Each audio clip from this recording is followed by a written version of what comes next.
Welcome to part 4 of the LSIP online system training covering the survey data tab. The first item in the survey data section is public contact employee entry. You see here CalHR's reporting groups and units that we entered under the administration tab in the last training. Now we'll enter information the employees in those units provided to us through the survey process.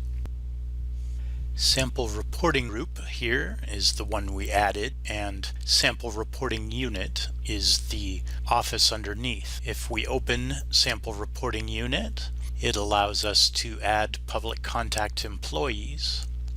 It asks for the language. We'll put in English speakers first. This would be anyone who's not identified as speaking a non-English language. It is assumed that everyone who identifies as speaking a non-English language also does speak English. FT here stands for full-time. PT stands for part-time. However, it's important to recognize, and it says up top here, that for part-time you only enter the number of part-time employees that regularly work 20 hours a week. So this is half-time. INT is intermittent. For intermittent, you enter the number of employees here, and here the number of hours that the intermittent employees typically work during a week.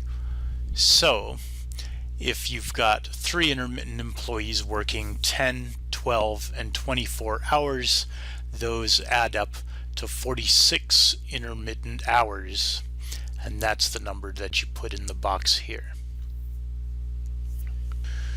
If we've got 5 full-time employees, 2 half-time employees, say we've got 1 intermittent employee who works 4 hours a week, and we've got a part-time employee who's working at a 0.2 time base. We can figure out that by putting in 0.2 times 40 is 8 hours per week, and then we add the 4 hours the intermittent employee works on average, coming up with 12 hours total between the 2 employees. 2 employees at 12 hours. We hit next to save, and now it's showing the number of public contact employees in the sample reporting unit. We're going to add some additional employees here. Say we have somebody who speaks Cebuano. That person is not certified, and it's a part-time employee that's working at a 0.75 time base. We're gonna put in 1 employee, and a 0.75 time base is 30 hours per week.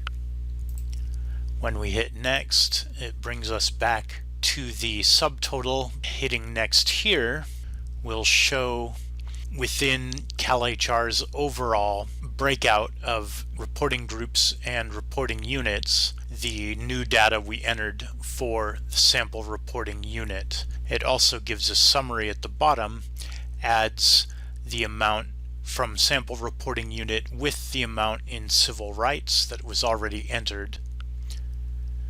Once we've completed that, click Next to continue. Next is the Public Contacts Tally Sheet Summaries page. You see the various units that have been entered into your department. They are organized according to reporting group. Sample reporting unit is the one I'll use to update here. List the number of public contacts you've gotten for the unit as a whole. We'll say 953 contacts in English, and in Spanish 320,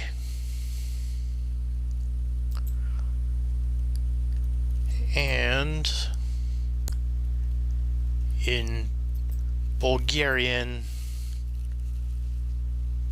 7. If you've made a mistake, say you accidentally listed contacts for this unit that belong to another one, you could delete that. Do you want to delete Bulgarian, yes or no? I'll pick no. If you need to edit it, you accidentally selected Bulgarian instead of Burmese. Next to save. Now the change is reflected here. Once all of your contacts for the unit are reflected, click Next. Here it shows back at the public contact tally sheet summary. Under sample reporting group, we see sample reporting unit now reflects all the contacts we just added. At the bottom of the page is the total contacts summarizing everything else on the page. This concludes the fourth portion of the training for the LSIP online system covering survey data entry. We'll click Next to continue, and the next segment is the analysis portion.